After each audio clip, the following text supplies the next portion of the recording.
너 자식을 알라. 에듀소스의 환경부장 서경석입니다. 전교회장 김켈리입니다. 오늘 주목하세요. 필승 공부법을 알려주실 분을 모셨거든요. 9개월 독학해서 사법시험을 패스한 전설적인 공부법의 주인공 이윤규 변호사님 모셨습니다. 네, 반갑습니다. 아이, 반갑습니다. 네, 안녕하세요. 이윤규 변호사입니다. 네, 야, 아유, 공부만 잘하신 게 아니라 얼굴도 잘생기셨네요. 감사합니다. 네, 반갑습니다. 아니, 그 9개월 그냥 공부한 게 아니라 게임에 빠져서 대학까지 제적당한 상태였다고 들었는데요. 네, 맞습니다. 진짜요? 제가 이제 4학년 때 제적을 당했는데요. 저도 모르게, 저는 이제 학교 사실 수업을 많이 좀 안 듣고, PC방이나 만화방 가고 술 먹고 그러다 보니까, 어느 날 갑자기 출석을 이제 오늘 한번 수업을 들어가 봐야겠다 해서 갔는데, 제 이름 안 부르시는 거예요. 이미 제적된 상태? 그래서 제가, 교수님 왜 저기, 제 이름 왜 안 부르세요? 그러니까 제적돼 있는데 그래가지고 제가 그거를 나중에 알게 됐어요. 저도 제적당했다는 거를. 그 사실을 모를 정도까지 학교와는 거리를 둔 상태. 네, 그랬습니다. 와, 그랬는데 9개월 독학해서. 네. 와, 대단하신 분이네요. 네, 운이 좋았습니다. 그러면 오늘 어떤 에듀소스를 전해주실 건가요? 네, 일단 제가 학교를 이제 다닐 때 다시 한번 공부를 해야겠다고 마음을 먹고 이제 어떤 기존의 정석적인 방법으로는 조금 어렵다고 판단이 돼서 제가 뭐 미국이라든지 일본이라든지 외국의 공부법들을 좀 많이 모아서 이렇게 분석해서 좀 공부를 했습니다. 그래서 이제 굉장히 좀 경건하게 우리가 공부하는 경향들이 있는데 열심히 해야 된다 이런 것보다 오늘 좀 현명하게 좀 점수를 딸 수 있는 그런 내가 원하는 대학이나 시험에 좀 합격할 수 있는 기술적인 방법들 오늘 소개를 좀 해드리고자. 그야말로 그 유명한 공부법을 분석해서 그 공부법을 적용해서 네. 나만의 공부법을 만들어서 공부하신 거예요. 네, 맞습니다. 그 분석할 시간에 공부를 더 하지. 뭐 이런 얘기는 안 들으셨어요? 왜냐면 이제 급한 상황이니까. 네, 충분히 뭐 일리가 있으신데요. 기가 막힌 질문 아니에요? 네, 맞습니다. 아니 그 분석이 무슨 저 미국만 한 것도 아니고 영국 뭐 다 하셨다며. 다 외국을 많이 했습니다. 그 시간에 차라리 더 하지. 네, 이게 말씀이 맞는데 그쵸? 다만 제가 게임을 되게 좋아해가지고 네. 제가 맨 땅에 헤딩하는 걸 되게 안 좋아하거든요. 그래서 이제 공략집이라는 게 게임이 있지 않습니까? 네네. 이제 근데 좀 게임에도 천재들이 있거든요. 근데 그 사람들이 한 거를 제가 그대로 따라하면은 한 1, 2년 걸려도 못할 것들을 한 3, 4일이면 할 수 있거든요. 그래서 제가 공부에도 그런 게 좀 있지 않을까. 그렇게 해서 이제 그 공략집을 찾기로 이제 결심을 해서 먼저 분석을 좀 한 거죠. 그러면은 그 분석 기간은 어느 정도 됐어요? 그렇게 오래 초기에 이제 공부 시작하기 전에 오래는 안 걸렸고요. 집중적으로 이제 합격 수기 같은 것들 다 이제 모으고 그다음 일본 책 같은 것들 사실 이제 공부법 분석한 건 9개월 내내 했지만 근데 집중적으로 시작하기 전에 한 거는 한 일주일 조금 넘게 했던 것 같아요. 왜 그것만 계속 하니까 복사하고 모으고 그다음에 자나깨나 이제 화장실에도 제가 그걸 다 복사해서 두고 보고 그랬거든요. 그래가지고 진짜 공부법만 계속 생각을 많이 했어요. 그러니까 자료를 좀 수집하고 이러는데 네네. 뭐 일주일 조금 더 걸렸고 네, 그다음부터는 그거를 그냥 9개월 내내 공부와 동시에 동시했습니다. 네. 그러면 일리가 있는데. 아니 그리고 되게 좀 이렇게 신뢰가 가는 어떤 외모예요. 네. 머리는 어디서 하시나요? 상당히 고든 느낌의 머리는 제가 직접 하셨던데. 아니 그래서 신뢰가 갑니다. 고맙습니다. 공부랑 합격하는 공부가 다르다는 말씀을 하셨던데 네. 이게 무슨 말일까요? 일단 저희가 이제 공부에 관해서는 기술적인 부분과 태도에 관한 부분이 좀 기존에 혼용되고 있었던 것 같아요. 예를 들어서 우리가 뭐 열심히 하라고 한다든지 아니면은 오늘부터 내가 공부를 열심히 하겠다. 그런 분들이 우리 만화라든지 뭐 영상 매체에서 보면은 갑자기 머리에 띠를 묶고 맞아요. 그다음 뭐 이렇게 계획을 짜고 정자세로 이렇게 앉아가지고 막 거의 눈에 불꽃이 튀는 그런 거지만 실은 그런 태도적인 문제보다는 내가 이걸 어떤 식으로 접근하고 어떤 식으로 좀 풀어낼 것인지 이런 기술적인 방법은 우리가 조금 덜 봐왔던 것 같아요. 기존에 저희가 아무래도 조금 뭐 선비라든지 이런 문화가 좀 있어서 그런 것 같긴 한데 이제는 그런 기술적인 부분들이 외국에서는 굉장히 한 15년 정도 된 것 같아요. 각광을 받았고 우리도 좀 그런 거를 좀 배울 필요도 있지 않을까 그런 생각들이 듭니다. 그렇군요. 그럼 오늘 저 변호사님과 함께하는 네. 합격하는 공부법 네. 본격적으로 출발해 보겠습니다. 공부하기 전에 땡땡땡 뭔지 모르겠지만 뭐부터 하라. 이거 우리가 좀 맞춰봐야 되는 거군요. 네. 공부하기 전에 기도부터 하라. 아니 기도부터. 네. 어떤 기술적인 부분에서 네. 중요합니다. 또 네. 신과의 교감 네. 신과의 교감. 마지막까지 기도를 해야죠. 네. 마지막 시험 칠 때까지. 그 부터하라는 아니구나. 네. 기출 분석? 와.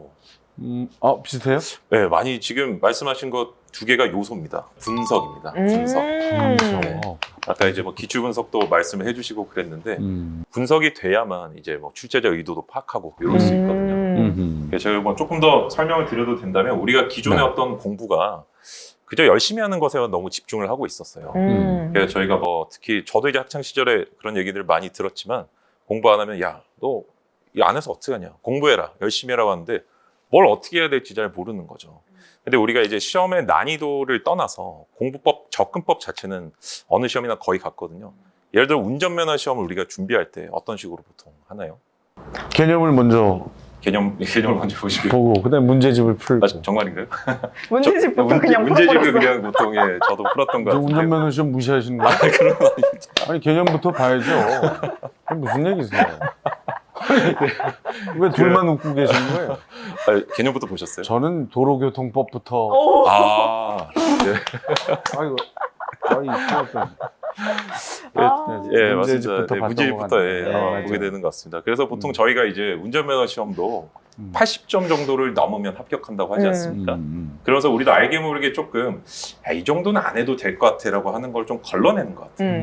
근데 다른 시험도 마찬가지거든요. 예를 들어 뭐 5년에 한 번 나오는 문제라든지 10년에 한 번 나오는 문제를 수험생들은 불안하기 때문에 자꾸 그런 것만 찾아서 공부를 하는데 그 당락과는 별로 관계가 없는 것 같습니다. 너무 지엽적이거나 아니면 뭐 너무 좀 사소한 것들을 우리가 좀 집착하는 경향이 있는데 먼저 공부할 때 어떤 유형이 나오는지 분석을 해서요.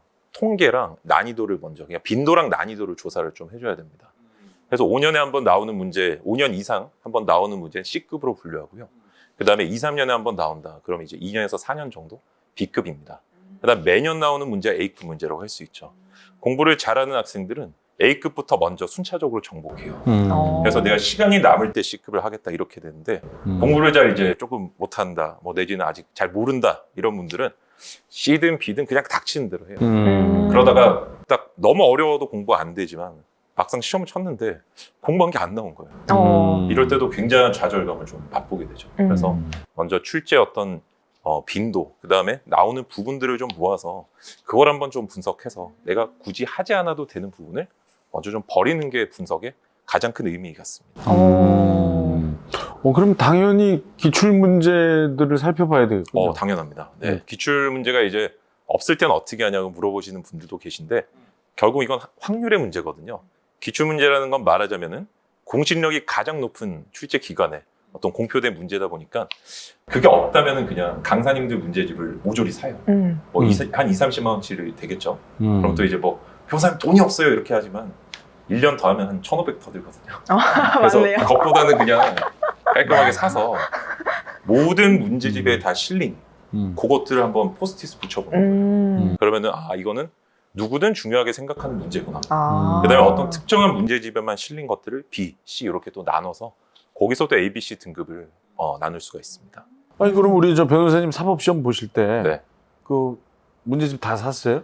네, 저는 다 샀죠. 저는 보지 않는 것까지 싹 다 사서. 진짜? 그래서 대신에 이제 이거를 다 못 보면은 좀 마음이 아프고 그러니까 네. 발 밑에다가 넣어뒀어요. 이거는 한번 그냥 빨리 이제 나오는 것만 분석하고 그다음에 여기에만 실린 문제들만 찢어가지고 다 끼운 후에 나머지는 그냥 발 밑에다 넣어뒀습니다. 왜냐면 사람 마음이 뭔가 이거 꼼꼼하게 안 보면 불안해라는 게 생기잖아요. 수험생 마음. 그러다 보니까 제가 눈에 안 띄는 곳에 이렇게 스크랩만 딱 하고 그대로 넣어뒀습니다. 실제로 그 적용하신 방법이네요. 저는 적용한 방법과 네. 그다음에 소개된 방법들 교집합만 다 설명해드리겠습니다. 와. 그러면 수능 만점이나 내신을 목표로 하는 경우에도 분석을 통해서 목표 점수를 정하는 게 좋을까요? 네, 그때도 뭐 당연히 마찬가지라고 할 수 있는데요. 왜냐하면 일반적으로 변호사님 저는 수능 만점이 목표인데요. 라든지 뭐 내신에서 98점을 받아야겠다 이러면은 결국은 다 해야 되는 게 아닌가요라고 하지만 우리가 난이도라든지 확률을 따져봤을 때 A와 B를 먼저 공부하고 C까지 한 학생이 점수를 많이 받겠죠. 근데 불필요한데 에너지를 많이 쏟아버리면 안 나오는 부분이라든지 또 난이도도 되게 중요한데요. 예를 들어서 일본은 이런 게 좀 잘 돼 있습니다. 예를 들어 문제마다 정답률이 다 표시가 돼 있어요. 그래서 80% 이상의 학생들이 맞히는 문제를 먼저 공부를 하는 거예요. 우리도 이제 대략적으로 그 정도 감은 좀 생기잖아요. 너무 어려운 문제를 처음부터 보는 게 아니라 그래서 만점을 목표로 하더라도 공부의 순서를 제시해 준다는 면에서는 큰 의미가 있습니다. 그게 확률이 높아지니까요. 우리 전교 1등 소리님 나왔을 때도 네. 중요한 것부터 먼저 쭉 해독을 한다고 했었잖아요. 그랬었어요. 맞아요. 이게 공통점이 있네. 이 전문가들은 네, 공통점이 있어요. 소린TV 구독자세요? 네 맞습니다. 정말요? 네, 거기 저는 어머, 나 그냥 던졌는데 진짜예요? 네, 모든 공부법 채널 다 구독하고 있고요. 그분의 공부법들도 다 분석을 해뒀습니다. 우와. 그래서 그게 아니, 제가 지금까지 한 것들입니다. 저 지금 소름 끼쳤어요. 저 그냥 뱉었거든요. 네, 이분 잠깐 좀 숨 쉬시라고 그냥 뱉은 건데 네 실제 구독자시고. 네네. 소린TV 같은 경우는 특징이 있죠. 첫 번째 내신 전문이시고요. 오, 두 번째는 그분이 어떤 구체적인 스킬 위주로 설명을 어머, 좀 어머, 해주면서 어머. 그 다음에 조금 조용하게 말을 하면서 멘탈을 좀 잡아주는 맞아요. 그런 효과가 예. 있습니다. 네. 어머, 나 이 양반 저기 에듀소스 작가 같아요? 와. 완벽하게 알고 계시네. 네. 구독하고 대박입니다. 있습니다. 와, 네. 변호사님께 정보 얻으면 되겠어요. 아니 진짜 점점 믿음이 가는 게 말만 하시는 게 아니라 실제로 실천하고 계시는 거예요. 모든 걸 제가 다 분석해서 이제 데이터베이스 만들어 뒀기 때문에 와. 그 중에 이제 뭐 특정 사람만 가능하다고 할 수도 있잖아요. 야, 이건 너만 되는 거야 이런 사람들이 있거든요. 그런 분들이 계시지만 그게 아니라 모든 사람들이 사실 다 쓰는 방법이고 그 다음에 또 못했던 분이 이 방법을 통해 잘했다고 하는 게 누구나 썼다고 하면 그거는 나에게도 적용이 되겠죠. 저는 그래서 기본적으로 너무 제 경험이라고 할 수가 있기 때문에 모든 걸 다 좀 귀납적으로 분석을 하고 있습니다. 좋습니다. 와. 자, 정말 점점 믿음이 가는 네. 우리 변호사님하고 함께하는 무조건 합격하는 능동적 공부법. 두 번째는 뭐뭇을 먼저 보고 공부하라. 힌트는 운전면허 시험 생각하시면 가장 좋을 것 같습니다. 문제집은 아니라면서. 문제지랑 관련이 있겠군요. 네, 문제집과 관련이 있습니다. 답지? 맞습니다. 정답이 답지입니다. 어머. 역시. 아니 근데 이건 좀 잘못된 거 아닌가? 되게 의외시죠? 해설지를 먼저 보라고? 아니 네. 여기 나오신 분들 대부분 답지를 빨리 보지 말라고 했거든요. 네네. 그게 이제 저희 이제 외국과 그 다음에 또는 우리나라에도 이제 공부를 좀 잘하신 분들이 쓴 합격기나 수기들을 보면은 공통점이 보이는 게 내가 뭔가 뭐 천재가 아닐 때는 남이 만들어 놓는 방식을 그대로 일단 흡수를 하고 이후에 창의력을 발휘하는 게 좋다는 얘기를 많이 해요. 예를 들어 수학 같은 것들 우리가 뭐 답지 보지 말라 이런 얘기들 많이 하지만 실제 외국에서는 답지를 먼저 보면서 그 정석의 풀이 방법을 먼저 머릿속에 집어넣는 게 좋다라는 얘기를 하거든요. 오. 그래서 우리가 또 하나 제가 이제 공부할 때 굉장히 좀 많이 배우게 됐던 게 우리나라는 입력과 출력을 공부할 때 많이 안 나눕니다. 인풋과 아웃풋을 많이 안 나누고 그저 예를 들어 인풋할 때는 답지를 봐야 되지만 그러니까 내가 머리에 지식을 넣을 때는 남은 이런 식으로 생각하고 이런 식으로 푸는구나 할 때 넣어야 돼요. 근데 아웃풋 할 땐 내가 머릿속에 든 기억을 가지고 재현하는 거거든요. 그 사람하고 똑같이 생각하고 똑같이 풀어내야 정답이 나오는데 이때는 답을 보면 안 되겠죠. 그래서 내가 머리에 지식을 집어넣을 때는 풀이 과정까지 다 집어넣고 선생님들도 사실 학교에서 풀이 과정을 많이 알려주시는 거거든요. 근데 뭐 사회라든지 아니면 뭐 생물 같은 것들은 사실 풀이 과정이라는 게 크게 없어요. 왜냐하면 머릿속에 들어있는 지식을 비교하는 거거든요. 뭐 1918년도가 예를 들어 뭐 그 3.1운동 한때냐 이런 식으로 물어보면 두 개만 딱 비교하는 거지만 수학 같은 경우는 그런 지식 비교 형태가 아니라 전형적인 풀이법이 머릿속에 존재해야만 내가 이걸 접근을 풀이를 할 수 있습니다. 예를 들어 우리가 이차함수 같은 것들 이렇게 x끼리 모아가지고 두 개 나누지 않나요? 괄호로 묶은 후에 x를 0으로 만드는 걸 답으로 내거든요. 그냥 머릿속에 내가 뭐 인수분해를 한다 이런 식의 어떤 풀이법이 존재를 하는 거죠. 이걸 수업을 통해 배우든 해설지를 통해 배우든 먼저 배워야 돼요. 그래서 인풋할 때는 해설지를 먼저 봐줘야 되고요. 그 다음에 아웃풋 할 때는 해설지를 보면 안 됩니다. 왜냐면 시험장에서 내가 해설지가 주어지지 않으니까. 네. 이걸 나누는 게 너무 공부할 때 핵심이라고 할 수 있습니다. 야, 요거 상상이 잘 되지 않는데요. 아직은 구체적으로 어떻게 공부를 하면 되나요? 해설지. 네, 하나 더 말씀드리면 제가 좀 이거는 인지심리학, 뇌과학적인 근거도 하나 있는데요. 우리가 일반적으로 공부하는 학생들이 앉았는데 이게 잘 안 된다라고 하면 원인을 한번 분석을 해볼 필요가 있는데 너무 어렵다고 느낄 때 내가 하기 싫다라고 되거든요. 이게 에이킨슨의 성취동기 이론이라는 건데 너무 쉽거나 너무 어려울 때 의욕이 떨어진다는 거예요. 근데 해설지부터 보면은 마음이 되게 편해져요. 요 문제 요렇게 푸는구나. 요거 답이 이렇구나. 해서 이거를 내가 완전히 외우면서 그냥 하나씩 정복해 나가다 보면은 할만하네라는 마음이 점점 이제 동기를 올려주는 거죠. 이후에 교과서라든지 이런 쪽으로 넘어가는 게 좋습니다. 그래서 처음에는 원래는 우리가 일반적으로 교과서 보고 문제 풀고 해설지를 보잖아요. 근데 거꾸로 해설지 먼저 보고 문제를 봐서 아 이게 답이구나 맞힌 후에 마지막에 교과서를 보고 지식을 정리를 해주는 거예요. 이게 외국이라든지 우리나라에 또 시험이 빨리 되시고 원하는 대학 가신 분들 보면은 인터뷰에 이런 문맥 어떤 함축적인 의미들이 다 숨어 있습니다. 그래서 일본에서 이걸 주루이 벤교호라고 해서 이제 교활한 공부법 또는 파라슈트 공부법이라고 그래요. 한 번에 원하는 지점까지 바로 간다. 미국에서 이제 다이렉트니스 공부법이라고 하는데 이것들이 좀 말하자면 일종의 비기 같은 거라고 할 수 있어요. 잘하시는 분들이 한번 어차피 뭐 내가 정답을 많이 맞히려면 정답을 많이 알면 되는 거 아니야? 이런 접근법인 거죠. 아니 그러면 개념에 대한 이해 없이 바로 그냥 아니요. 개념이 너무 중요하죠. 개념 먼저 하고요. 이거는 말하자면은 영어 독해가 제일 중요해라고 했을 때 단어나 알파벳은 알고 있어야죠. 이런 정도 느낌이라고 생각해 주시면 좋을 것 같아요. 기본이 된 상태에서 네. 문제를 풀이할 때 네. 해설지부터 보고 네, 맞습니다. 문제 보고 네. 그다음에 다시 한번 개념 살펴본다. 네. 하나만 더 제가 보충 설명을 드려도 된다면 사실 해설지가 뭐냐면요. 교과서 중에 시험에 나오는 부분만 모아둔 거예요. 그렇죠. 다만 순서가 조금 뒤죽박죽이 돼 있죠. 그래서 우리가 해설지를 보고 아, 요게 시험에 나오는구나라고 한 다음에 교과서를 딱 읽으면은 약간 시험에 나오는 부분만 딱 보여요. 그래서 아, 요 부분은 조금 덜 해도 되겠네. 이런 식의 내가 강약 조절이라고 많이 얘기를 하잖아요. 그걸 할 수 있는 능동적인 방법이 해설지를 통해서 공부하는 방식입니다. 이야, 또 그렇게 말씀하시니까 이게 또 슬슬 또 빨려들기 시작하는데 사실은 저희 많은 선생님들이 출연하셔서 특히 그 수학 같은 경우에는 그죠? 절대 답지 먼저 보고 풀면 안 된다 이런 얘기 하시는 분들이 꽤 계셨거든요. 네. 그분들하고 그러면 지금 전쟁인데요.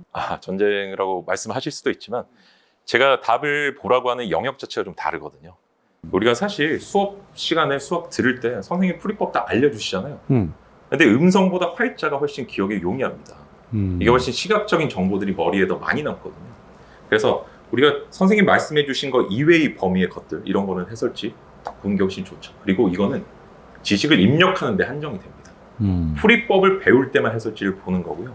그 다음에 문제를 직접 풀 때 이때는 해설지 보면 안 되겠죠. 그래서 두 가지는 충돌하는 말이 아닌 겁니다. 그래서 이제 외국에서도 우리가 이런 공부법도 이제 인투이션이라고 해요. 직관적인 공부법이라고. 천재들을 보면은 막 개념 하나 가지고 문제를 다 풀 것 같지만 실제 그렇진 않고 내가 유형별로 어떤 요거는 대충 이런 식으로 푸는구나 하는 머릿속에 집합이 존재를 해서 창의적이다 내지는 뭐 직관적이다 이런 사람들은 개념만 가지고 푸는 게 아니라 어떤 유형이 이걸 어떻게 풀었더라 이걸 어떻게 바꿔볼까라고 생각을 하는 거죠. 진짜 무에서 유를 창조하는 게 아니라 유에서 유를 창조해요. 기존의 걸 어떻게 바꿔야겠다. 수학 문제 같은 것들도 우리가 이거를 그냥 내가 창의적으로 풀자가 아니라 내가 기존에 알고 있던 풀이법에 한번 끼워 맞춰보자라는 사고가 사실 거기에 많이 들어있습니다. 아까 말씀하신 뭐 다른 유튜버분들 채널이라든지 이런 데를 봐도 그 사고 과정들이 녹아있다는 게 이제 이런 개념이라든지 시각 틀을 가지고 보면 다 보이기 시작하거든요. 그러면 학생들은 이 방법을 진짜 고등학생한테 이렇게 공부해봐라 어떻게 지도를 주로 하세요? 제가 이제 상담이라든지 일대일 지도도 굉장히 많이 하는 편인데요. 똑같이 제가 기본적인 개념을 일단 알아야 되는데 그러면 이렇게 좀 루프가 되는 경우가 있어요. 변호사님 아까 교과서 먼저 보지 말라고 그랬는데 결국 개념 알려면 교과서 봐야 되는 거 아닌가 이러지만 처음에 그 교과서의 앞부분에 목차가 있거든요. 사실 우리 지식이라는 거는 뼈대를 가지고 있어서 목차를 읽고 내 식대로 이해할 수 있는 정도만 읽으면 돼요. 여기다 목차를 복사를 하거나 왼손에 끼우고 개념 부분만 쭉 읽으면서 넘어가는 거예요. 그래서 이 정도만 되면 웬만한 해설지를 다 읽을 수가 있게 되거든요. 그래서 제가 보통 추천해 드리는 게 처음에는 기본적인 어떤 가장 많이 보는 기본서를 하나 구입을 해라. 모든 사람들이 많이 보는 공통적인 거. 그래서 목차를 먼저 복사를 하고 그 다음에 그 목차를 펼쳐놓고 거기 해당되는 개념 부분만 쭉 읽어봐라. 보통 이게 한 3, 4일 정도 걸리는 것 같습니다. 빠르게 보면요. 이러면 이제 해설지를 읽을 수 있게 되거든요. 그 다음에 가장 많이 보는 뭐 기출 문제집이라든지 이런 것들 보고 이제 해설지를 먼저 읽는 거죠. 읽고 여기도 이제 3단계 정도 나눠지는데 처음에는 답만 봐야 돼요. 답만. 왜냐하면 너무 한 번에 다 공부한다면 마찬가지로 또 어렵거든요. 그래서 요게 나오면 요게 답이네. 이게 맞춰보는 거죠. 예를 들어 뭐 세종대왕이 업적 이러면은 개해약조? 완전 지편전 협파? 지편전 협파는 아니구나. 이런 식으로 이제 특정 문구가 나오면 답이라는 게 사실 가장 쉬운 공부거든요. 그래서 그렇게 한번 지식을 넣어놓고 그다음에 나머지 이제 답이 안 되는 지문들도 한번 봅니다. 이런 식으로 쌓아나가는 공부를 하는 게 굉장히 좋고 여기까지 됐을 때 이제 뭐 강의라든지 아니면 교과서를 읽는 역순으로 저는 공부법을 지도를 많이 해주고 있습니다. 아, 그렇군요. 이야, 이게 상당히 독특하면서도 또 그 다른 또 전문가들의 이야기를 완전히 버리는 또 이야기는 아니네요. 아, 그렇진 그렇죠? 않습니다. 네, 함께 가는 이야기인데 네 맞습니다. 순서나 뭐 방식이 살짝 좀 차이가 맞습니다. 나는 거네요. 괜찮은데요? 네. 결국에 공부라는 게 네. 내가 독특하면 안 되고요. 네. 독특하다고 할 때는 남들이 다 하는 거를 하고 거기서 방법이나 순서를 조금 바꾸는 거지 나 혼자 막 뭐를 해버리면 결과가 정말 엉뚱하게 나오는 수가 있거든요. 그러니까 지금 방금 해설지 먼저 보고 공부하라가 아예 개념 이해 전혀 없이 하라는 게 아닌 그거 거죠. 전혀 아닙니다. 그런 거 아닙니다. 네, 살짝은 개념이 네. 이제 들어온 상태에서 맞습니다. 뭐가 중요한지를 파악할 때는 해설지 먼저 보는 맞습니다. 게 중요하다. 네. 그리고 다음에 다시 문제를 풀 땐 또 해설지 말고 문제부터 푼다. 네, 맞습니다. 이런 거네요. 네. 슬슬 이해가. 약간 어그로 끄는 형태의 이야기. 뭐 워낙 저도 저 영업 유튜브를 하다 비밀인데, 보니까 저는 이제 상당히 그 지향하는 방식입니다. 아, 네. 아주 좋은 어그로예요. 네. 네. 해설지 먼저 봐라. 건설적인 어그로인 것 네. 같습니다. 그렇죠. 건설적인. 건설적 어그로. 건어입니다. 건어에 건어. 그럼 세 번째는 뭘까요? 모든 말을 모든 말을 모든 말을 일반적으로 우리가 강사님들이 요즘 거의 뭐 전성기신 것 같아요. 특히 인간 강사님들. 학생들이 여기다 의존도가 되게 심해지거든요. 거기에 대한 어떤 말이라고 생각해 주시면 좋을 것 같습니다. 그럼 강사의 말이라고 다 믿지 말라는 거겠네요. 아, 맞습니다. 와우. 네. 바로 정답이 나온 것 같아요. 믿지 말. 의심하라. 모든 말을 의심하라. 의심하라. 네, 지금 이제 종전에는 사실 요즘에는 너무 의존도가 심해져서 제가 이제 우리 때는이라고 해버리는 순간 약간 그 꼰대가 돼버려서 라떼. 네, 라떼 그게 굉장히 조심스러운 어떤 말이 되지만 사실 뭐 예전에는 인강도 없었고 그다음에 그때는 그런 뭐 기술이 안 발달해서 그렇지 않냐라고 하지만 그때도 선생님들 계셨고 뭐 테이프가 있었거든요. 저희 시대는 테이프 시대인데 그렇지만 그때는 지금하고 다른 게 태도가 내가 다른 사람 말을 검증을 해보려고 노력은 많이 했어요. 선생님들이 저희보다 훨씬 지식 수준이나 경험이 연륜이 높으시기 때문에 존중은 해드려고 존경을 해야 되지만 우리가 우리의 인생이거든요. 수험이라는 건 다르게 말하면은 인생의 가장 중요한 일부입니다. 수험 전문가라고 하면 요 방금 말을 대입해보면 내 인생의 일부의 전문가. 약간 이상하잖아요. 이게 남이다? 이것보다 내가 돼야 되거든요. 그래서 이분 말이 맞을까? 끊임없이 한번 의심을 해볼 필요가 있다는 거죠. 선생님이 이거 나와 했을 때 안 나오면 어떡하죠? 실제 그런 경우가 있었거든요. 제가 사법시험 치는데 어떤 분이 같은 학교 분인데 우연히 이제 같은 시험장에 치게 됐어요. 근데 나오면서 야, 그 강사가 얘기한 거 안 나왔어 이러는 거예요. 제가 그래서 순간 드는 생각이 아니 그걸 검증을 안 해봤단 말이에요. 이 생각이 좀 들더라고요. 그래서 그분은 1, 2년 더 하셨거든요. 그래서 저는 조금 다른 분의 말을 신뢰를 아예 하지 말라는 의미보다는 내가 꼭 검증을 좀 해봤으면 좋겠다. 어그로를 그런 것 같습니다. 아니, 검증 어떻게 해요? 네, 검증은 가장 좋은 방법은 저는 객관적인 자료를 믿는 게 좋다고 생각합니다. 그래서 공개되어 있는 기출문제 이런 것들은 사실 문제 형태로 표현되어 있지만 출제위원님들께서 야 여기서만 낼 거야. 이 형식으로 낼 거야. 내가 알려주는 거거든요. 그래서 사실 그게 실제 나왔던 거기 때문에 선생님들의 뇌피셜보다 훨씬 정확도가 높다고 할 수 있죠. 그리고 우리 예전에 이제 강사님들이 지금이야 이제 많이 기반을 잡고 일타 강사 되고 이러셨지만 저희가 인터넷 강의가 시작하던 시절이거든요. 이때는 다 기출 분석해서 내가 하는 거라고 얘기를 해주셨어요. 그러니까 사실 그거를 내가 이거를 할 시간이 없어서 이분한테 부탁한다는 느낌이 돼야지 아예 안 하면 안 돼요. 하면서 부족한 거를 강사님께 듣고 비교해보는 훈련을 자꾸 해줄 필요가 있습니다. 지금 우리 이용규 변호사님의 이야기도 좀 우리가 의심해도 됩니다. 네. 너무 좋은. 계속 의심하고 있어요. 맞습니다. 지금 네. 뭐 머리 스타일도 지금 계속 보고 있고요. 저도 지금 굉장히 긴장해서. 저분이 과연 믿어도 될 이야기인가 지금. 네. 아주 좋은 자세죠. 네, 좋습니다. 네. 그럼 학생들이 이 기출 분석을 할 때 이게 시험에 나올지 안 나올지 어떤 기준으로 이렇게 분석을 하면 될까요? 요건 제가 아까 비슷한 말씀을 드렸기 때문에 최근에 한 수능 만점자분 얘기를 조금 해드리고 싶어요. 한 5년에서 10년 정도 만점자분들 인터뷰가 있습니다. 뭐 인터넷이나 신문 쪽에 보면은 나는 기출문제 너무 많이 봐서 다 외운다 이렇게 한 분이 있어요. 한 6년 정도 전에.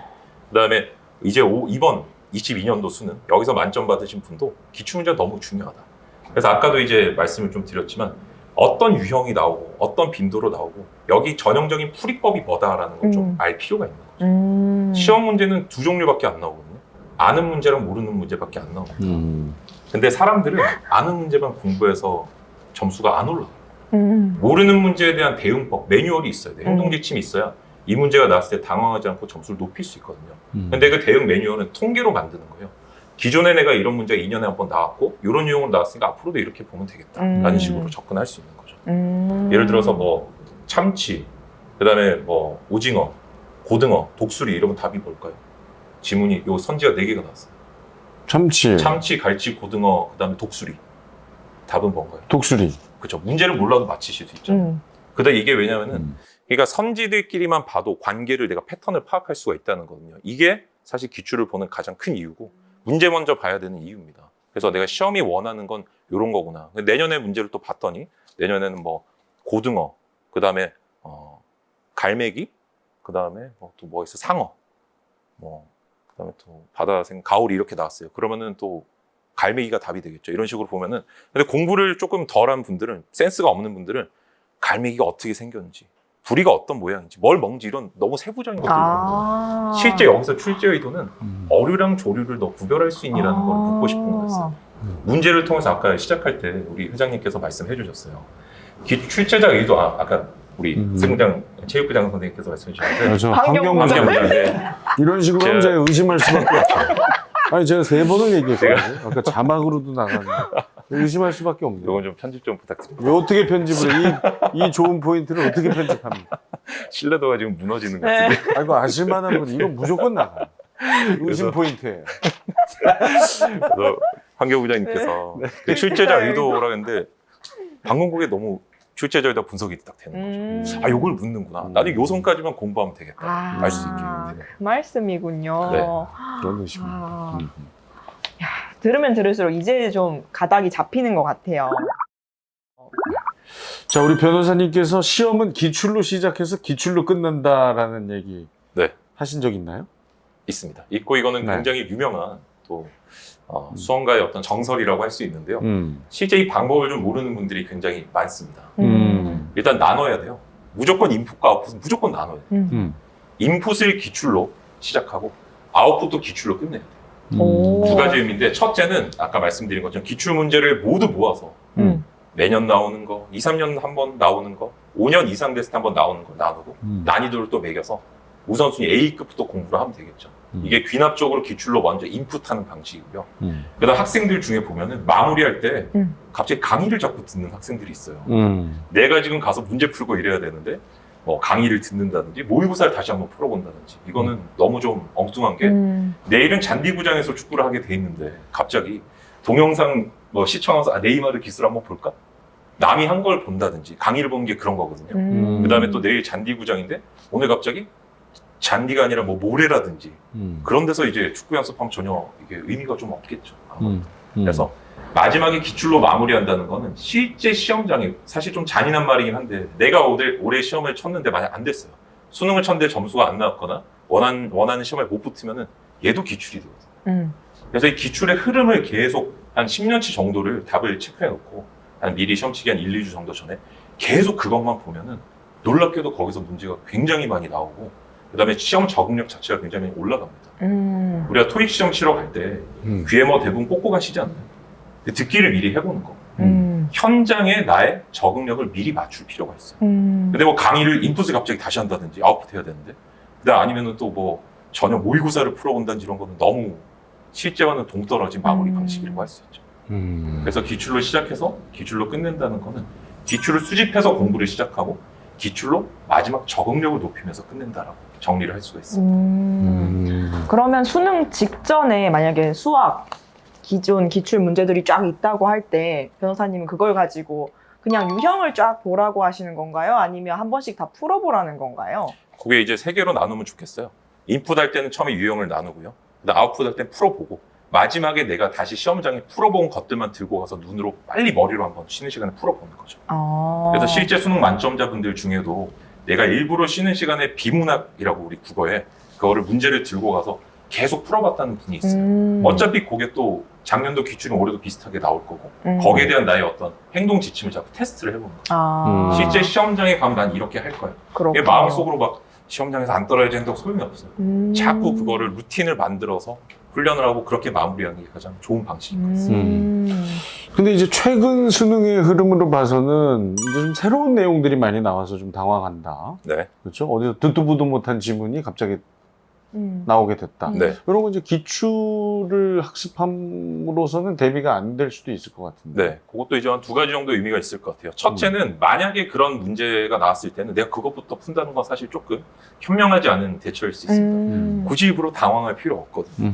다른 유형에서 점수를 많이 정립을 해두고 A급, B급, 그 다음에 이건 어떻게 보면 C급에 가까운 느낌이거든요. 이걸 마지막에 충분한 시간을 들여서 내가 접근을 좀 하는 게 좋죠. 그 다음에 만약에 그런 문제가 다른 시험에 나왔다, 신유형이 나왔다, 그러면은 그렇게 말씀하시는 분들은 아마 기출을 충분히 안 다뤄보셨을 가능성도 저는 조금 있다고 생각을 해요. 왜냐면은 수능 시험 같은 경우는 기출 굉장히 많이 노출도가 높은 편인데 성인 시험은 생각보다 기출을 많이 안 보세요. 기출자 눈으로 한번 보고 이런 식으로 돼서 사실은 똑같은 유형의 문제가 또 나왔는데 나만 새로운 유형이 나왔다고 인식하는 경우가 굉장히 상담하다 보면 너무너무 많은 것 같아요. 그래서 한번 두 가지 정도로 나눠서 전략적으로 좀 늦게 어차피 이거는 누구에게나 다 생소한 거일 거거든요. 이렇게 접근하거나 아니면은 나 혼자 새로 나왔다고 착각하는 걸 좀 막아야 되지 않을까 그런 생각입니다. 그러면 우리 변호사님은 기출 문제를 얼마나 어느 네. 정도로 공부해야 한다고 생각하시는지 궁금한데 이전에 나오신 되게 유명하신 수학 전문가님은 기출을 너무 많이 접해서 그것도 문제다라고 말씀을 하신 적이 있어요. 네. 그러니까, 저는 이제 무조건 기출 많이 봐야 된다고 생각하는데 충돌하는 게 아닌 게 말에 생략된 말씀이 있을 것 같아요. 그 이제 말씀하신 분이 아마도 제가 생각할 땐 수능 쪽이실 것 같아요. 왜냐면 수능하는 분들이 대부분 그런 특징을 가지고 있어요. 네. 기출을 하다가 나 많이 봤으니까 이제 마지막에 마무리는 딴 걸로 해버리는 거예요. 사실 마무리까지 기출로 해야 되고 아까도 말씀드렸듯이 수능 만점자분들 이런 분들 인터뷰해보면 마르고 닳도록 기출 봤다. 거의 다 외울 정도다. 다만 이게 인풋할 때 내가 봤기 때문에 이미 안다고 착각해버린 경우가 되게 많다는 거죠. 그래서 어떤 분은 극단적으로 이런 얘기도 하십니다. 기출은 너무 좋은 문제이기 때문에 아껴둬야 돼. 마지막에 풀어야 되라고 하는데 이거는 사실 접근법 자체로서 어떤 의미가 있다기보다는 이 상황에 맞는 솔루션이거든요. 너희들 이미 충분히 많이 보고 있으니까 좀 아껴뒀다 마지막에 꼭 풀어봐라는 의미로 좀 받아들이면 좋을 것 같아요. 반드시 기출 많이 보고 내가 거기 전문가가 돼야 돼요. 내가 출제위원이 됐다고 생각하고 진짜 좀 쓸데없는 상상을 좀 해봐야 됩니다. 어디 뭐 이제 뭐 바닷가 같은데 이제 리조트 같은 거 또는 뭐 휴양시설 같은 거 하나 잡고 거기서 출제를 하겠죠. 합숙하면서. 그러면서 여기 뭘 한번 내볼까? 어떻게 올해 한번 바꿔서 내볼까? 선생님 이거 작년에 우리 뭐 냈었죠? 이런 과정들을 자꾸 생각해줘야 우리가 출제자 마인드를 파악할 수 있고 현장에 갔을 때 적응력이 높아집니다. 그러려면 기출을 많이 봐야 돼요. 기출을 그럼 몇 년 전 것까지 보는 게 좋을까요? 일반적으로 제가 뭐 기준을 딱 제시한다기보다 이건 목적과 수단 관계인데 목적은 내가 기출을 사실 풀이법을 완벽히 알아야 돼요. 유형, 빈도, 풀이법 요 세 가지를 알면 되거든요. 근데 내가 한 번 보고도 사실 아는 분도 계실 수 있겠죠. 근데 일반적으로 저는 뭐 5년치 정도는 필수적으로 봐야 된다고 생각을 하고요. 그 다음에 뭐 기출 보는 거는 시험 기간 내내 좀 봤으면 좋겠어요. 이게 진짜 나의 어떤 바이블이라고 생각하고 방향성을 확인하는 용도로 자꾸 좀 봤으면 좋겠다라고 말씀드리고 싶습니다. 그럼 입시를 준비하는 고등학생들은 고등학교 입학한 순간부터 기출을 계속 보는 걸 추천하시나요? 근데 사실 이제 우리가 하얀 백지에 그림을 잘못 그림 붙이기가 좀 어렵잖아요. 그래서 그때 사실 내가 사고가 좀 지식이 성숙되지 않을 때 봐버리면은 이상한 선입견이 생기는 가능성도 조금 있어요. 그래서 그것보다 내가 어느 정도 좀 다룰 수 있게 됐다. 개념 정도 내가 어느 정도 안다고 할 때 보는 걸 조금 추천을 드립니다. 처음에 인상을 나중에 나도 모르는 무의식을 수정하는 게 제일 어렵고 이것 때문에 공부가 안 되는 분도 굉장히 많거든요. 그래서 뭔가 이제 수험은 한 2학년 중간 정도부터 본격적으로 좀 수능 준비를 하게 되는 것 같은데 정시를 그때부터는 진짜 기출을 마르고 닳도록 좀 보면 좋겠습니다. 자, 그러면 이제 불안감, 참 그 수험생들 모두가 불안하죠. 아무리 공부를 많이 한 사람도 항상 불안해요. 불안감은 낮추고 효율은 최대한 높일 수 있는 공부법이 또 있으시다고. 첫 번째, 땡땡을 목표로 공부하지 마라. 이거는 좀 쉬워 보이는데요. 불안감을 잠재우려면 너무 높은 목표를 세우면 안 되는 거 아닌가요? 맞습니다. 만점? 맞아요. 만점 맞아요. 오, 바로 딱 이제 이제 출제자의 의도를 파악하기 시작했어. 제가 많이 배웠습니다. 난 하버드를 목표로 하는 굉장히 만점이거든요. 만점. 만점 위에 답은 한 3가지 정도 단어가 바꿔 쓸 수 있을 것 같아요. 만점, 1등, 수석. 이걸 목표로 공부를 해버리면 사실 그분들은 뭐 굉장히 좀 우리가 운이라는 어떤 컨트롤할 수 있는 요소들도 작용하는 것 같고요. 물론 실력은 뭐 의심할 여지가 없죠. 그렇지만은 내가 1등 목표로 하는 건 조금 너무 처음부터 난이도를 높게 잡는 게 아닌가. 아까도 중간에 뭐 설명을 드렸지만 성취동기 이론이라는 게 있고 그다음에 난이도가 스트레스를 나에게 굉장히 많이 줘요. 불안함으로 나타나기 때문에 이게 이제 스트레스도 종류가 3가지가 되는데 그중에 이 장기 스트레스가 될 가능성이 굉장히 높습니다. 1등을 목표로 해야 돼. 만점을 받아야 돼. 근데 변호사님 저는 그렇게 안 하는데요 라고 하는 분들 많아요. 성인 수험생들.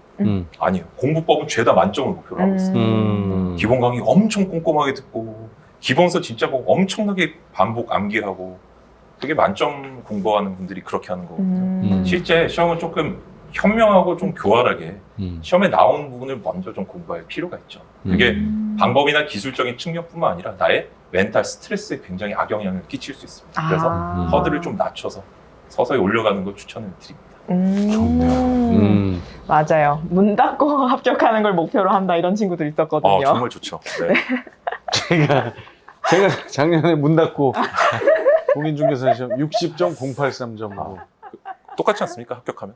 그러니까요. 네, 뭐 그건 좀 좋다고 생각하거든요. 좀 운도 좋았고. 네. 네. 만점을 목표로 공부하지 마라. 근데 이제 개중에는 뭐 목표를 높게 세워야 네. 잘 안 돼도 뭐 중간 이상 한다. 뭐 또 이런 얘기도 많이 있긴 하거든요. 네, 그런 얘기도 있죠. 저희가 특히 이제 저희 세대에서 아마 그런 얘기들이 좀 강조가 많이 네. 됐던 것 같습니다. 과거에 이제 변호사님 세대에서요? 헝그리 정신, 아니, 저를 쳐다보지 마시고. 네. 우리 변호사님 세대 아니에요. 80년대생들. 어떤 우리가 한강의 기적처럼 어떤 공부에 있어서도 그런 걸 조금 도대체 언제 얘기해? 한강의 기적. 네, 2번. 게임 핸드폰을 위한 땡땡땡을 만들어라. 네. 야, 아주 재밌는 답이 생각난. 사이버머니를 만들어. 상당히 지금 선입견을 버리고 이분은 이제 문제를 풀길 바라는 분이시기 때문에. 사이버머니.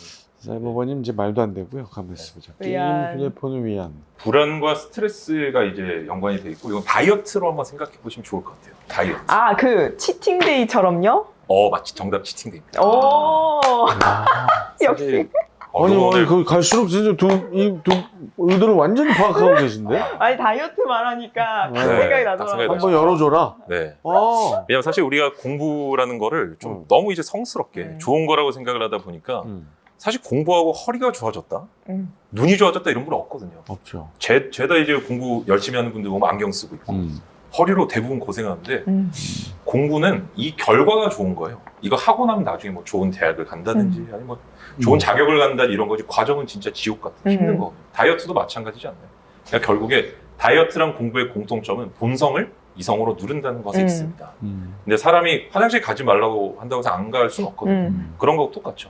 공부라는 건 위험이에요. 나의 삶에 대한 억압이기 때문에 풀어주는 날도 있어야 되는데 현명하게 해줄 필요가 있죠. 우리가 오늘 공부 뭐 예를 들어서 엄마 아버지 중에 이런 분들 계세요. 우리 아들 공부 오늘 열심히 했으니까 게임 30분 해. 요거 해소가 안 돼요. 30분 찔끔 하면 공부한 내내 다음 미션이 생각나요. 아까 그 못 깬 게 생각이 자꾸 나는 거죠. 차라리 그냥 월요일부터 금요일까지 공부를 좀 목표량 예를 들어 뭐 일주일에 60시간 이런 식으로 좀 해두고 그걸 내가 채웠다. 그러면은 한 하루 정도는 내가 부족한 거 좀 보충하고 남는 시간은 자유롭게 할 수 있는 것들 해주게 허용을 해줄 필요가 있습니다. 이게 우리가 어떻게 보면은 식욕이 가장 큰 욕구 중에 하나인데 거기서도 통하는 방식이기 때문에 공부에 있어서도 마찬가지로 적용을 할 수 있고 또 굉장히 좋은 성적 받으신 분들은 치팅데이란 용어는 쓰지 않으셨지만 이렇게 다 하셨어요. 그건 저도 찬성입니다. 저도 학창 시절에 놓지 않았던 저만의 시간이 있어요. 바로 운동 시간. 전 축구는 무조건 일주일에 네. 두세 번을 해야만 가능했거든요. 이 일상이. 네네. 근데 그걸 또 부모님은 아예 저를 신경을 안 쓰셨어요. 제가 알아서 잘 축구와 공부, 다들 의심스러운 눈초리로. 왜 그러시는 거예요? 혼자 잘하셔서 이제 명문대로 이렇게. 아니, 근데 진짜 저거는 맞는 것 같아요. 그리고 대신에 뭐 20, 30분 깔짝깔짝 주지 마시고 네. 줄 거면 시원하게. 맞습니다. 이제 부모님 관점에서 보면 되게 쓸데없는 거거든요. 음. 게임한다든지 뭐 축구하러 간다든지 이러면. 그렇지만 우리 수험의 인생은 유효합니다. 그래서 일본에서는 이걸 유효한 쓸데없음이라고 표현하기도 하거든요. 이게 없으면 기계도 휴식을 취해야 돌아가는데 사람도 이게 필요하다는 거죠.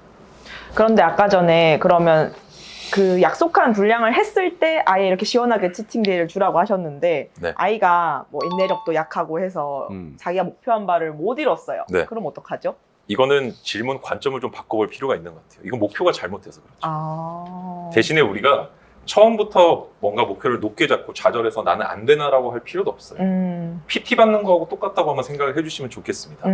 사고도 뇌를 가지고 하는 거죠.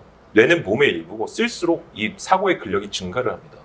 처음에 내가 10분, 20분밖에 집중을 못한다.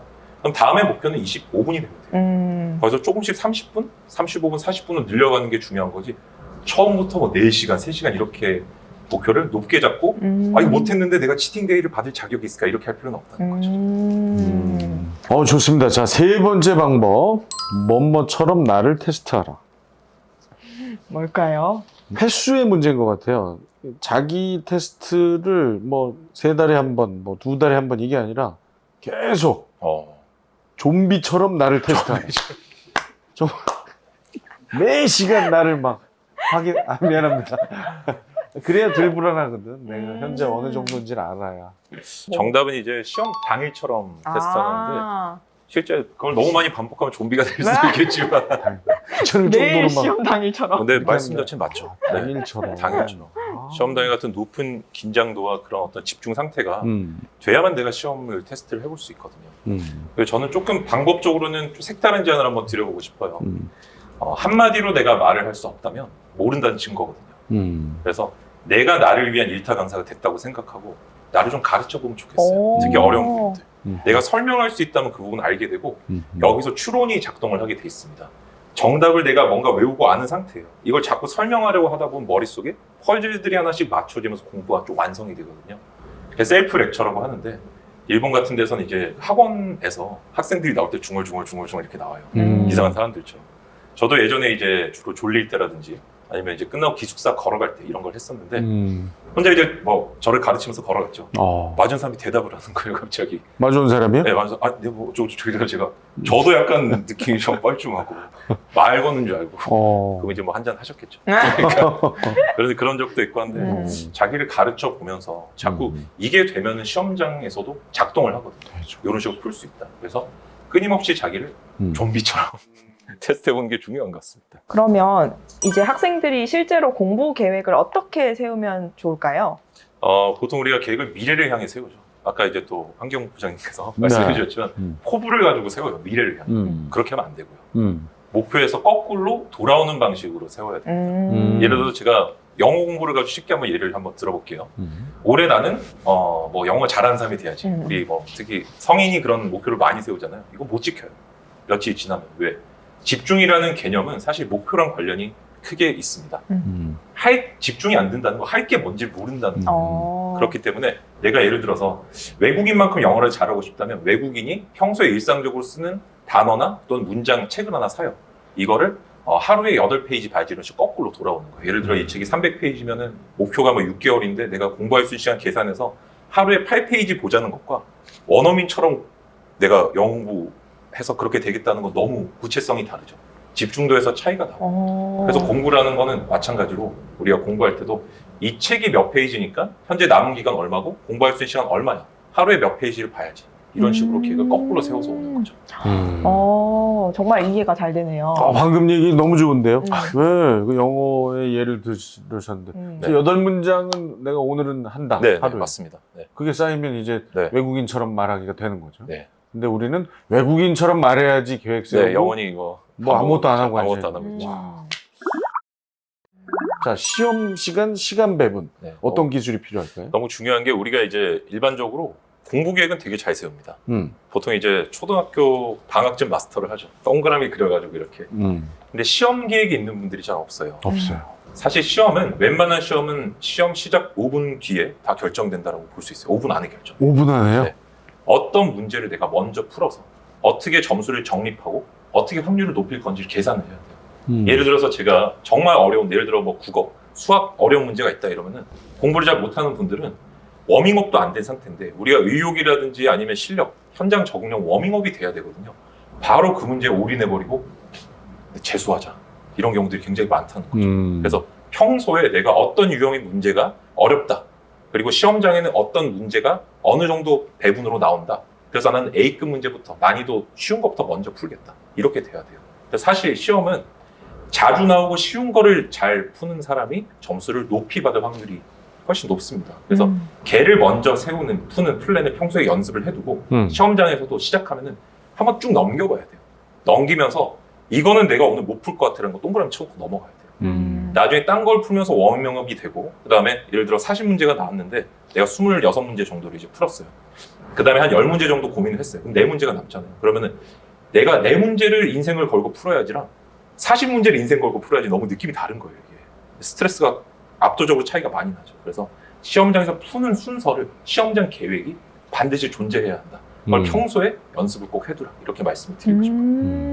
아, 그러면 시험 시작하면 일단 전체적으로 한번 훑어봐요? 80점을 만약 맞아야 된다. 이런데 뭐 한 10개 정도 틀리면 80점 맞을 수 있다 그러면은 10개는 버려도 된다는 생각을 해야 돼요. 그래서 안 풀 10개를 동그라미 쳐요.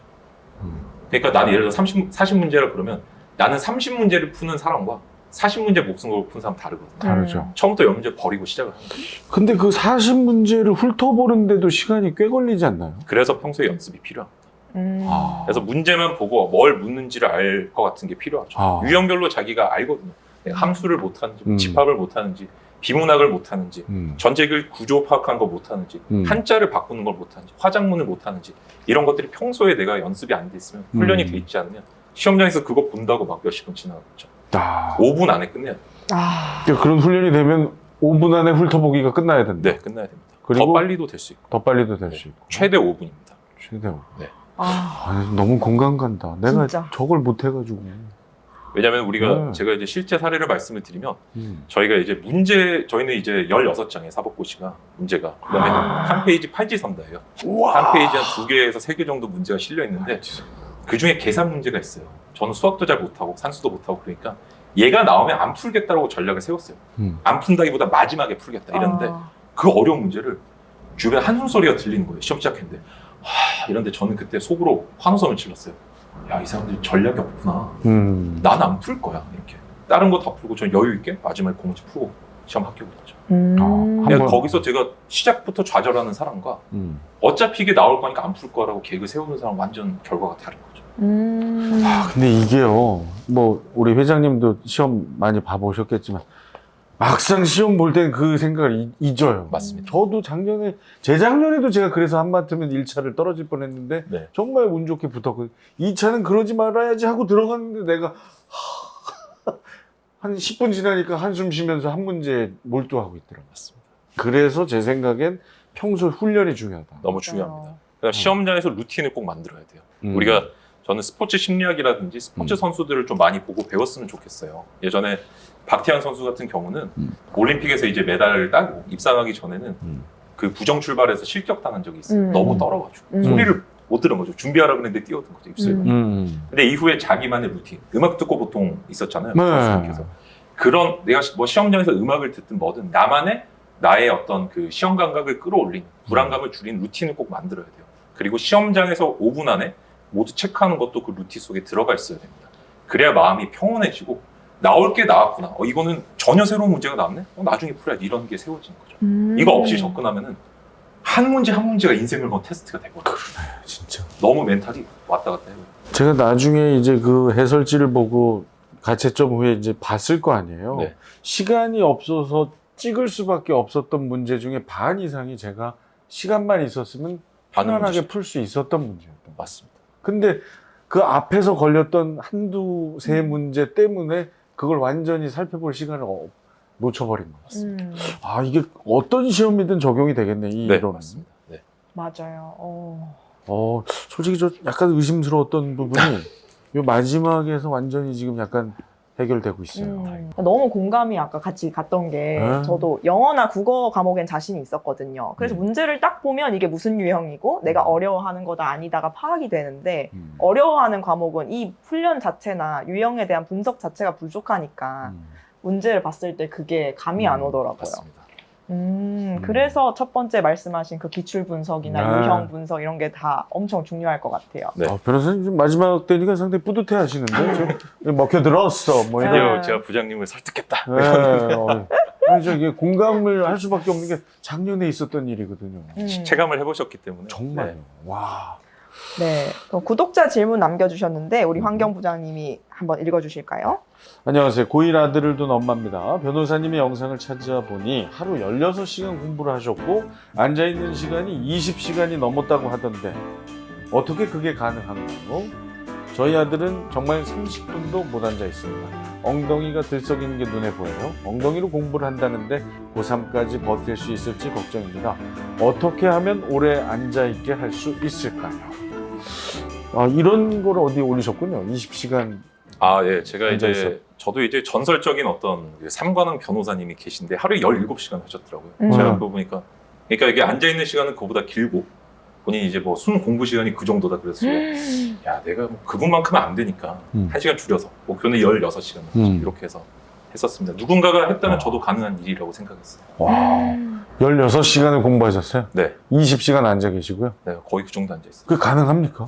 근데 그게 이제 뭐 2가지 정도 한번 생각을 해보면 될 것 같아요. 그러니까 접근법 자체를 내가 좀 바꿔가지고 남이 했으니까 나도 된다는 어떤 깡다구 방식을 할 수도 있고요. 근데 그것보다 이제 내가 좋아하는 걸로 좀 바꿔보면 좋겠어요. 좋아하는 걸로 한번 바꿔가지고 저는 공부라는 거를 어떤 남과 경쟁한다고 생각을 안 했어요.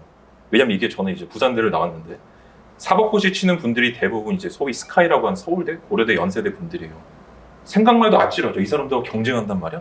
이렇게 내가 나를 거기로 몰아갈 필요가 없고 나는 그냥 82점 넘게 받으면 되는 거고 82점 받으려면 12문제를 버리면 돼요.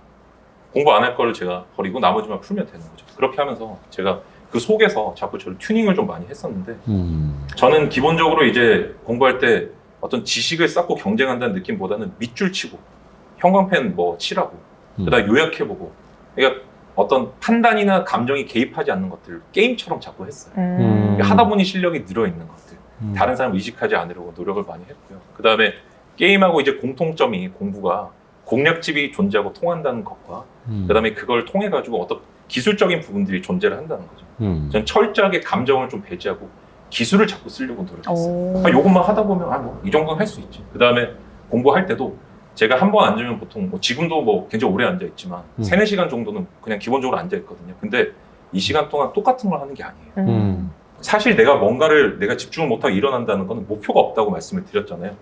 1시간 동안 수학 공부할 거라는 학생과 10분 동안은 개념 보고 20분 동안 응용 문제 보고 30분 동안 복습하고 이게 다른 거예요. 이 10분만에 집중할 수 있어요. 그러니까 내가 예를 들어 25분밖에 집중을 못한다 그러면은 일을 나눠서 10분짜리 일을 하나 만들고 15분짜리 일을 하나 더 만드는 거예요. 그 속에서는 집중할 수 있잖아요. 사실 내가 오래 못 앉아있다는 거 ADHD일 수도 있죠. 그런 거 의학적인 도움이 필요하지만 그게 아닐 때는 목표가 너무 추상적이어서 뭘 해야 될지 모르겠다는 경우가 굉장히 많아요. 그래서 그것들을 잘게 나눠가지고 내가 좀 감정이라든지 이런 걸 좀 배제하고 한번 좀 잘게 세분화해보는 연습을 좀 했으면 좋겠습니다. 야, 감독입니다. 가지고 계신 그 원칙을 여기저기 조금씩 변형해서 적용하면 모든 게 다 해결되네요. 네. 그것들을 제가 확인해보고자 이 외국 서적들을 다 수집을 해서 한번 분석해본 거고요. 와.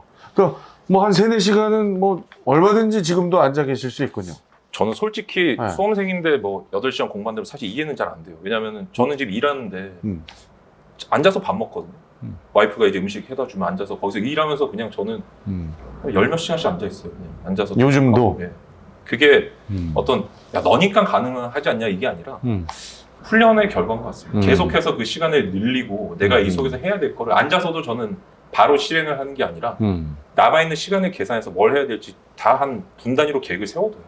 그것만 하는 거예요. 이건 10분 동안 요구하자. 30분 동안 요구자 이런 식으로 해서 쌓여서 그게 막 열 몇 시간이 되고 이런 거지. 그러네. 한 번에 18시간 공부 못 하죠.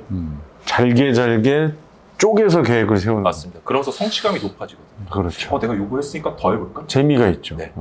그리고 오늘 저 녹화 끝나고 여기 한 10시간 더 앉아 계시다가 문 좀 닫고. 부장님만 남아 계실 수 있으시다면 아니, 전 계획이 있죠. 저는 좀 나가는 계획이 있어요. 내일 아침에 저기 우리 저 제작사 대표님하고 인사 한번 하시고 네. 내일 들어가세요. 그래서 딱 좀비처럼 좀 있죠. 근데 이 말씀을 듣다 보니까 그냥 급 생각난 건데 네. 그렇게 오래 앉아 계시면 허리가 아프지 않나요? 아프죠. 그래서 공부할 때는 도구가 너무 중요합니다. 저는 일단 기본적으로 이분이 공부를 잘한다 못한다는 책이라든지 자세를 보면 알 수 있을 것 같아요. 막 이렇게 하라는 뜻이 아니라 의자가 일단 압도적으로 좋아야 돼요. 공부는 엉덩이랑 허리로 한다는 게 엉덩이랑 허리가 편해야 공부를 할 수 있다는 거. 방석, 의자. 그 다음에 두 번째 독서대가 있어야 돼요. 사람은 아까 다이어트라 그랬잖아요. 이거는 공부하겠다는 게 아니라 자겠다는 뜻이에요. 이렇게 공부하는 거. 그래서 이게 눈높이에 맞게끔 책이 올라와 있어요. 언제든지 편하게 책을 읽을 수 있게 돼 있어야 되고. 세 번째는 사람은 활자라는 거는 다 내가 한번 머릿속으로 한번 트랜슬레이트를 거치는 거거든요. 이 윤규 이러면 윤자가 뭘까, 규자가 뭘까, 공부라는 건 무슨 공자가 이렇게 돼야 되는데 시각적인 것들은 뇌에 한 번에 저장이 됩니다. 이게 작업 기억이라 그러는데 뇌 속에 별도의 해석 절차를 거치지 않는다는 거죠. 그래서 형광펜, 볼펜 이런 시각적 도구를 활용을 잘해줘야 돼요. 책에 줄을 안 긋는다? 그런 사람 제가 10년 진짜 제가 천재들 많이 봤지만 한두 명 봤어요. 나머지 사람은 시각을 활용을 잘 해줘야 돼요. 그게 또 뇌과학적으로 증명이 돼 있기 때문에 그래서 그런 도구를 쓰지 않는 분들 보면 저는 천재 아니면 공부 못 하시겠다라는 생각이 나죠. 오늘 시험을 앞둔 분들에게 길을 열어준 현실적인 조언들이 아니었나 싶습니다. 이윤규 변호사님 고맙습니다. 감사합니다. 자, 에듀소스 구독과 좋아요, 알림 설정 부탁드립니다. 저희는 더 맛있는 교육 소스를 들고 찾아오겠습니다. 고맙습니다. 고맙습니다.